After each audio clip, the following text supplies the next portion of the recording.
Hello guys, dinner vlog episode 1 in Bangalore. എല്ലാവർക്കും സ്വാഗതം. അപ്പോൾ ഞാൻ ഇന്ന് കഴിക്കാൻ പോകുന്നത് ബെൽജിയൻ വോഫിളാണ്. അപ്പോൾ ബെൽജിയൻ വോഫിൾ എന്ന് പറഞ്ഞാൽ ഒരു ഒന്നൊന്നര വികാരമാണ് മക്കളെ. എല്ലാ വീക്കെൻഡും ഞാനും എൻ്റെ ഫ്രണ്ട്സും കൂടി കെട്ടി ഒരുങ്ങി ബെൽജിയൻ വോഫിൾ കഴിക്കാൻ പോകും. ഗൈസ്, എന്തോരം ഭാഗ്യമാണ് ഇന്ന് ബാംഗ്ലൂരിൽ ട്രാഫിക് ഉണ്ടായിട്ടില്ല. എന്നിട്ട് നമ്മൾ പോകുന്ന വഴിക്ക് കുറച്ച് വീഡിയോസൊക്കെ എടുത്ത് ഫോട്ടോസൊക്കെ എടുത്തിട്ടാണ് നമ്മൾ നേരെ ബെൽജിയൻ വോഫിളിലേക്ക് എത്തിയത്. അപ്പോൾ ബെൽജിയൻ വോഫിളിൽ എത്തിയപ്പോൾ എൻ്റെ ദൈവം എൻ്റെ സന്തോഷമൊക്കെ പൊട്ടി. കാരണം ഒരു 2 ആഴ്ച കാണും ഞാൻ ഇപ്പോൾ തിന്നിട്ട് കേട്ടോ. അപ്പോൾ നമ്മൾ എന്താ വേണ്ടതെന്ന് വെച്ചാൽ ഡിസൈഡ് ചെയ്യാൻ വേണ്ടി കുറേ ടൈം എടുത്തു. കാരണം എന്താ കഴിക്കേണ്ടത് മനസ്സിലാവുന്നില്ല.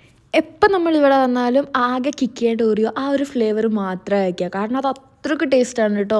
പക്ഷെ നമ്മൾ ഇപ്രാവശ്യം എന്താണെന്ന് വെച്ചാൽ ഒരു കിക്കി ആൻഡ് ഓറിയോ വോഫലും പറഞ്ഞു, ഒരു റെഡ് വെൽവെറ്റ് സൺഡേയും പറഞ്ഞു. റെഡ് വെൽവെറ്റ് സൺഡേ എനിക്ക് അത്ര വലിയ ഇഷ്ടപ്പെട്ടില്ല, പക്ഷേ ടേസ്റ്റ് ഉണ്ടായിരുന്നു. കാരണം ഒരു പുളിയൊക്കെ വരുന്നുണ്ട് അതിൻ്റെ ഇടയിൽ. അതെന്താ സാധനം എന്ന് എനിക്കറിയില്ല. ഒരു കുഴപ്പമില്ലാത്ത ഫ്ലേവർ എന്ന് പറയാം. ഇതാണ് മക്കളെ ഞാൻ പറഞ്ഞ കിക്കി ആൻഡ് ഓറിയോ. എൻ്റെ ഏറ്റവും ഫേവറേറ്റായ വോഫിളാണിത്. ഇത് ഞാൻ എത്ര വേണമെങ്കിലും ഇവിടുന്ന് തിന്നും. പക്ഷേ എൻ്റെ ഫ്രണ്ട്സിന് അത്ര വലിയ ഇഷ്ടമല്ല. അവർ പറയും ഇത് കുറേ കഴിച്ച് മത്താവും, ഒടുക്കത്തെ മധുരമാണ്. പക്ഷേ എനിക്ക് ഇത് രണ്ടും കൂടി ഒരുമിച്ച് കഴിക്കുമ്പോൾ ഭയങ്കര ഇഷ്ടമായിട്ടോ. അതും കഴിഞ്ഞ് നമ്മൾ നേരെ എന്തെങ്കിലും ഡിന്നറായിട്ട് കഴിക്കണ്ടേന്നും വിചാരിച്ചിട്ട് നമ്മളൊരു റെഗുലർ റോള് വാങ്ങി. സാധാരണ നമ്മൾ ജംബോ റോളാണ് വാങ്ങാറ്, അത് ഒടുക്കത്തെ വലുതാണ് കേട്ടോ. നോക്കുമ്പോൾ റെഗുലർ കുഞ്ഞായിരിക്കും എന്ന് വിചാരിച്ചിട്ടാണ് കുഞ്ഞ് വാങ്ങിയത്. നോക്കുമ്പോൾ ഇതും കുഞ്ഞല്ല, ഏകദേശം അതിൻ്റെ അത്ര ഒരു വലിപ്പമുണ്ട്. കാരണം എനിക്കിത് ഫുള്ളായിട്ട് കഴിക്കാൻ പറ്റിയിട്ടില്ല. അത് കഴിഞ്ഞ് നമ്മൾ നേരെ എൻ്റെ ഫ്ലാറ്റിലേക്ക് പോയി. അപ്പോൾ ഇതാണ് നമ്മളുടെ ഫ്ലാറ്റ്.